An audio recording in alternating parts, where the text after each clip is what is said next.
Hello বন্ধুরা, গ্রামের শেষ প্রান্তে একটি প্রাচীন পিপল গাছ দাঁড়িয়েছিল। ঠিক তার নিচে একটি ছোট্ট আশ্রম ছিল। সেখানে একজন তরুণ সাধু শিবানন্দ ধ্যান করত এবং পথচারীদের জ্ঞান দিত। কেউ জানত না যে তিনি কোন কুলের ছিলেন, কোথা থেকে এসেছিলেন। শুধু এটুকু জানা ছিল যে তিনি 5 বছর আগে এখানে এসেছিলেন এবং তপস্যায় মগ্ন হয়ে গিয়েছিলেন। ওদিকে গ্রামের মাঝখানে থাকত যশোদা, একজন সুন্দরী কিন্তু দুঃখের ছায়ায় ঢাকা বিধবা। তার বয়স মাত্র 28 বছর ছিল যখন তার স্বামীর আকস্মিক মৃত্যু হয়ে গিয়েছিল। সমাজ তার জীবনের রঙের উপর তালা লাগিয়ে দিয়েছিল। তাকে না সাজার অনুমতি ছিল, না হাসার। সে প্রতিদিন সকালে গ্রামের কুয়ো থেকে জল আনত এবং সন্ধ্যায় মন্দিরে গিয়ে দীপ জ্বালাত। তার চোখে এক অদ্ভুত তৃষ্ণা ছিল, জীবনের অনুভব করার, কাউকে নিজের বলার। একদিন যশোদা তার সখীর কথায় প্রথমবার আশ্রমে পৌঁছল। সেখানে সাধু শিবানন্দ ভগবদ্গীতার পাঠ করছিলেন। তার কণ্ঠে এত তেজ ছিল যে যশোদা সেই মুহূর্তে যেন মন্ত্রমুগ্ধ হয়ে গিয়েছিল। সে প্রতিদিন আসতে লাগল, কখনো জল দিতে, কখনো ভজন শুনতে। শিবানন্দ তার নীরব উপস্থিতি অনুভব করেছিলেন। তিনি জানতেন যে সে একজন বিধবা, কিন্তু তার চোখে তিনি শুধু একজন নারী দেখেছিলেন, সম্পূর্ণ, সুন্দর এবং জীবন্ত। সময় কেটে যেতে লাগলো।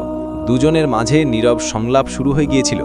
যশোদা এখন নিজের জন্য ফুল তুলতে লাগলো, চুলে চিরুনি করতে লাগলো। গ্রামবাসীরা কানা ঘুষা শুরু করলো, কিন্তু সে এখন আর পরোয়া করত না।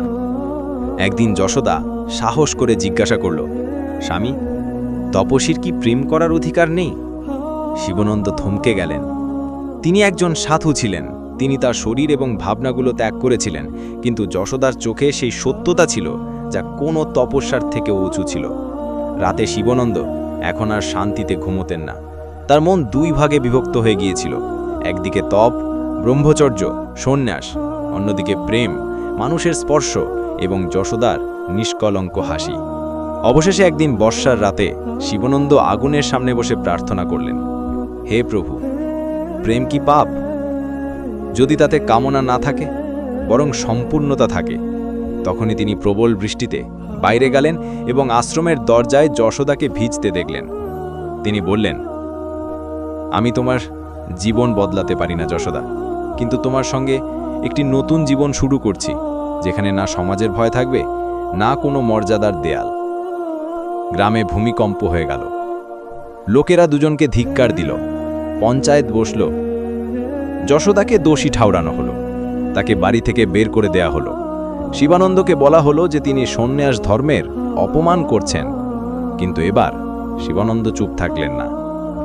তিনি বললেন, যে ধর্মে প্রেমের জন্য জায়গা নেই সেটা ধর্ম নয়, শুধুই প্রদর্শন। দুজনে আশ্রম ছেড়ে দিলেন এবং পাহাড়ের দিকে চলে গেলেন। তার একটি ছোট্ট বাড়ি তৈরি করলেন, চাষ করলেন, মানুষের সেবা দিলেন। ধীরে ধীরে লোকেরা তাদের কাছে ফিরে আসতে লাগলো। এখন তিনি আর সাধু ছিলেন না, কিন্তু একজন গুরু হয়ে গিয়েছিলেন, যিনি জীবনকে সম্পূর্ণতায় জীবন শেখাতেন। বছরের পর বছর পরে যখন গ্রামে দুর্ভিক্ষ হলো, তখনই যশোদা এবং শিবানন্দ গ্রামে ফিরলেন, শস্য এবং ওষুধ নিয়ে। লোকেরা তাদের সামনে ঝুঁকে পড়ল। তাদের প্রেমের গল্প এখন একটি প্রেরণা হয়ে উঠেছিল। যশোদা আবার তার চুড়ি পরলেন। শিবানন্দ এখন তার পোশাকে ভগবা নয়, বরং একজন সাধারণ গৃহস্থের পোশাক পরলেন। তাদের চোখে এখনও সেই গভীরতা ছিল, কিন্তু এখন তারা ভয় পেত না, লুকোত না। এই প্রেমের গল্প প্রমাণ করল যে প্রেম না নিষিদ্ধ, না অপবিত্র। এটি একটি আগুন যা জ্বলে কিন্তু শুদ্ধও করে। এটি একটি অশ্রু যা বয়ে যায় কিন্তু বয়ে গিয়ে সত্যতা দেখাতে পারে। তাহলে বন্ধুরা, আমার ভিডিওটি লাইক করুন, চ্যানেলটি সাবস্ক্রাইব করুন। আবার দেখা হবে পরের ভিডিওতে। ততক্ষণের জন্য অপেক্ষা করুন।